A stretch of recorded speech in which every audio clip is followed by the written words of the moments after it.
তার যে কজন সদস্য আছে সেই সদস্যদের নামে কার্ড হবে, তার যে পরিমাণ চাল ডাল তেল লাগে ওটা আমরা ওখান থেকেই সরাসরি তার কাছে যাবে একদম ন্যায্য মূল্যে। এই যে কার্ডটা টিসিবির যে কার্ডটা, এই কার্ডটা আমরা এখন তো আমরা ক্ষমতায় নাই, এবার আমরা চেষ্টা করবো, সবসময় ভুল ভ্রান্তি তো হয়, কিন্তু আমরা চেষ্টা করবো যে সত্যিকার অর্থে যারা টিসিবির কার্ডটা পাবে, টিসিবির কার্ড আমরা নেব না, আমরা ফ্যামিলি কার্ড করবো। ফ্যামিলি কার্ডের মধ্যে দিয়ে আপনার বাসায় পৌঁছায় যাবে। আমাদের ধরেন যে চিকিৎসা, আমাদের যে পরিমাণ পল্লী চিকিৎসক আমরা নিয়োগ করব, যে আমরা প্রত্যেকটা বাসায়, কারণ আমরা চিকিৎসার কিছু ব্যবস্থা আছে ফ্রি করবো। আশাটা যদি তোমার পূর্ণ করে যদি গ্রামে গ্রামে যদি আসেন, তোমাকে আরো ধন্যবাদ দেওয়া হবে। আর যে কোনো কাজ যদি করেন নিজের হাতে যদি দিয়ে যান, আরো সুনাম হবে। দালালের হাতে যদি পড়ে সুনাম হবে, এটা হবে না। কারণ কি দেখছেন না, একটা মহিলা তো প্রায় 16 বছর শাসন করছে, দেশ থেকে পালানো লাগছে না, নিজের ভুলের কারণে চলে। আর আমাদের নেত্রী ওই 1-11 হয়েছিল, তখনও পালাই নাই, এখনো পালাই নাই। আমরা মানুষকে নিয়ে থাকতে চাই। আমরা যদি মাটি কামড়ায় না থাকতাম, আমরা তো মাটি কামড়ায় ছিলাম না, আমরা তো দেশ থেকে হাওয়া পাই নাই। ঠিক, ইনশাআল্লাহ দোয়া করেন। জি হ্যাঁ, ঠিক আছে, দোয়া করবেন যাতে আমরা আপনাদের উপকারে আসতে পারি। অবশ্যই আমরা মানুষের জন্য রাজনীতিটা করতে চাই, আমরা কারো উপরে জুলুম লুটপাট করতে চাই না। ঠিক আছে, আমরা এখানে ধর্মের বিচারে কারোর সঙ্গে বিচার করতে চাই না। সব ধর্মের মানুষের দেশ, আপনার যেমন দেশ আমারও তেমন দেশ। আমরা যেমন ধর্মের ভিতরে মানুষের মধ্যে ভেদাভেদ না করি। কারণ আপনি যে স্কুলে পড়ছেন, আপনার একটা মুসলমান বন্ধু তো ওই স্কুলে পড়ছেন, আপনি যে মাঠে খেলতেন ওখানে তো মুসলমানরা স্কুলেও খেলতেন, কখনো আপনাকে বলছে আপনি তো হিন্দু, আপনি খেলবো না, তাই এই হোটেলে বসলে হিন্দু হোটেল বসলে আমি বলবো না। তাহলে আমাদের মধ্যে মাঝামাঝি কেন হয়? কারণ কেউ না কেউ এটা নিয়ে রাজনীতি করতে হবে। এই রাজনীতিটা যেন বাংলাদেশে বন্ধ হয়।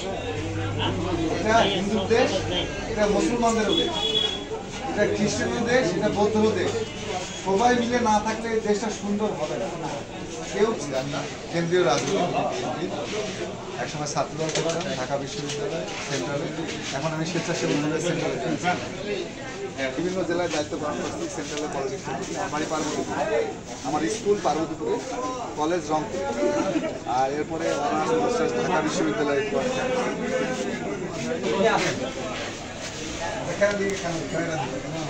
আমি আমার বাড়ি পার্বতীপুর পুরাতন বাজার। আমার এসএসসি মানে আপনার মেট্রিক পাস করছি পার্বতীপুর জ্ঞানপুর থেকে, এরপরে রংপুরে cantonment public school and college থেকে কলেজ পাস করছি, আর এরপরে ঢাকা বিশ্ববিদ্যালয়ে পড়াশোনা করছি। আমি প্রায় 25 বছর ধরে বিএনপি করি। বাংলাদেশের বিভিন্ন জেলায় আমাকে নেতৃত্ব দিতে হয়েছে। তো আমি বয়সে তরুণ, যেহেতু আমাদের অ্যাক্টিং চেয়ারম্যান চায় একটা দেশের তারুণ্য নির্ভর রাজনীতি, সেই জন্য আসছি আপনাদের সঙ্গে পরিচিত হইতে যে আগামী দিনে বিএনপি থেকে আমি নমিনেশন চাই।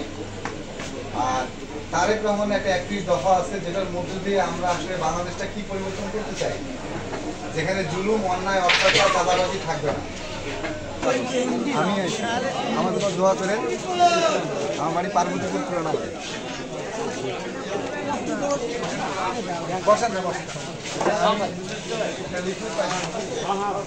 ওটা আমারই ছবি, আমার বাড়ি পার্বতীপুর।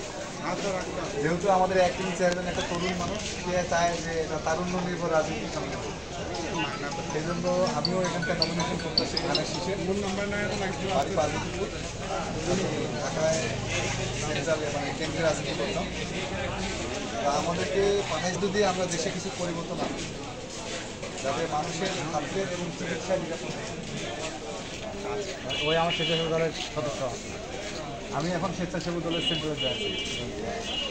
এই পরিচিত হওয়ার জন্য আর তারেক রহমান 31 দফা একটা লিফলেট দিয়ে করতে সিলেট পানি ছিলাম না তো কি এখানে আমি কি কি পোস্ট ছিল আমার সব লেখা আছে। দোয়া করেন আমার মেট্রো, দোয়া করেন। ওই ছবিটা আমার। কে কথা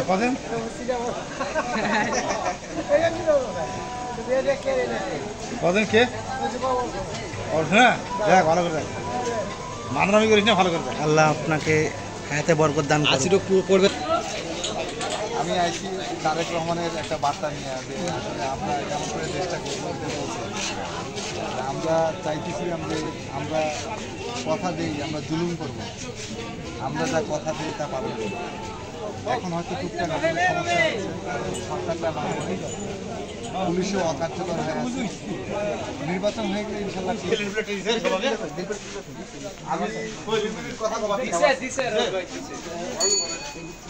আমি আসলে বিয়ে আপনাদের ফ্যামিলির যে মহিলা আছে তার নামে একটা ফ্যামিলি কার্ড হবে। ওই ফ্যামিলি কার্ড দিয়ে আপনাদের পরিবারে যে কয়েকজন সদস্য আছে মাসে যে পরিমাণ, এটা আমরা আপনাদেরকে যেমন টিসিবি কার্ড আছে তখন এই টিসিবি কার্ড থাকবে না, তখন ফ্যামিলি কার্ড থাকবে। আপনাকে ন্যায্য মূল্যে বাসায় আমরা পৌঁছে দিই। আপনাদের ফ্যামিলির যে কয়েকজন সদস্য আছে তাদের পুরো বছর ব্যাপারে কিছু চিকিৎসা আছে, এগুলো ফ্রি হবে, কোনো টাকা পয়সা দেওয়া লাগবে না। আপনাদের বাচ্চা কাচ্চাদেরকে আমরা শিক্ষায় একটা পরিবর্তন আনতেছি, আমরা এখানে তৈরি করব। আমরা প্রত্যেকটা বাজারে আমরা কোল্ড স্টোরেজ করব, যাতে এখানে শস্য আপনারা রাখতে পারেন, যখন কম দাম হয় তখন যেন বেচতে না হয়।